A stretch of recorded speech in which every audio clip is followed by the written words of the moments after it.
Quran ne deyir? Quranda ayə necədir? İnna lillahi inna ileyhi raciun. Allahdan gəlmişik, Allah tərəfinə də qayıdacağıq. Nəfəsimiz də Allahdandır, canımız da Allahdandır. Canı bizə verən də Allahdır, alan da Allahdır. Elə deyil?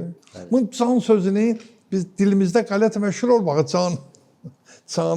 canan deyəndə belə düşüb də cəmaətin dilinə. Canan sözünün hərfi mənası can verib alan deməkdir. Ərəb sözüdür də. Bu da Allahdır, Allaha məxsus olan sözdür. İndi biz onu sonradan başqa dillərdə işlənir, ona bizim işimiz yoxdur, olar. Şairlər də onu işlədiblər. Canı kim cananı üçün sevirsə, bəsləyirsə, demək canını sevir.